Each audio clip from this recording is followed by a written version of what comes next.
शेतकऱ्यांसह रस्त्यावरती उतरलेले बच्चू कडू, कर्जमाफीची मागणी, दिलेला अल्टिमेटम, सरकारची भूमिका, या सर्व विषयांवरती एबीपी माझाची संपादकीय भूमिका जाणून घेण्यासाठी आता जाणार आहोत कार्यकारी संपादक सरिता कौशिक यांच्याकडे. सरिता.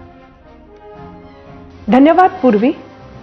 अपना भिडू बच्चू कडू असं स्लोगन घेत ते मैदानात उतरले.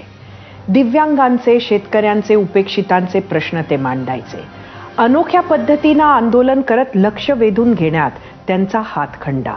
कधी कधी कायदाही हातात घ्यायचे, सरकारी कर्मचाऱ्यांना मारहाणी करायचे. मात्र त्यांचा हेतू बघून अचलपूरची जनता त्यांच्या पाठीशी 20 वर्ष उभा ठाकली. आज ते शेतकऱ्यांच्या मुद्द्यासाठी परत एकदा रस्त्यावर उतरले आहेत. आज शेती करणे कठीण आहे का? तर होय. आज शेतकरी असणे कठीण आहे का? तर होय.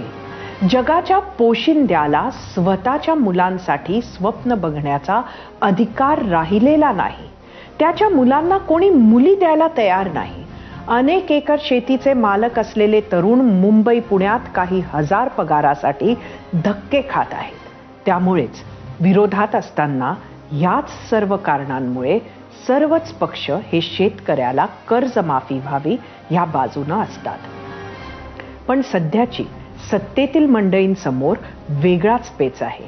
एकीकडे राज्याच्या तिजोरीवर लाडकी बहीण योजनेचा बोजा, दुसरीकडे पूरग्रस्तांना सुद्धा गरजेची असलेली नुकतीच जाहीर केलेली मदत, आणि त्यात जर कर्जमाफी केली तर उत्तर स्पष्ट आहे. बच्चू कडूंच्या जागी जर इथे दुसरा कुठला नेता असता तर आपल्या राजकीय अस्तित्वाला परत प्रज्वलित करण्यासाठी म्हणून ही मागणी घेऊन समोर आल्याचं आपण म्हणू शकलो असतो. पण मंत्रिमंडळात असताना सुद्धा बच्चू कडूंनी रस्त्यावरचे आंदोलन सुरू ठेवले.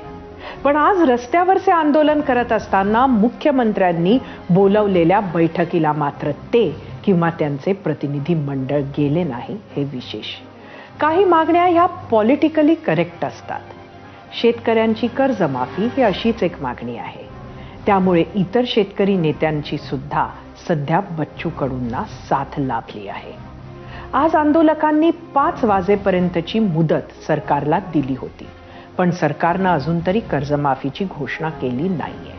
आंदोलनाच्या दबावाखाली सरकारनं समजा शेतकऱ्यांना कर्जमाफी दिलीही, तो आजचा दिलासा ठरेल, क्षणिक.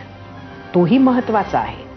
पण आपल्या समोर सर्वात मोठा प्रश्न आहे तो वाटेल तेवढी मेहनत केल्यावरही शेतकऱ्याची न बदलणारी परिस्थिती, न बदलणारं आयुष्य, न बदलणारं जग. आज शरद जोशींच्या भीक नको हवे घामाचे दाम ह्याची आठवण येते. शेतकरी नेत्यांनी आंदोलनाच्या पलीकडे सुद्धा थोडं काम शेतकऱ्याला इतर नागरिकांसारखेच आर्थिक स्वातंत्र्य, सामाजिक प्रतिष्ठा आणि समृद्धी मिळावी यासाठी पण करावे, ही माफक अपेक्षा. धन्यवाद सरिता. आणि आता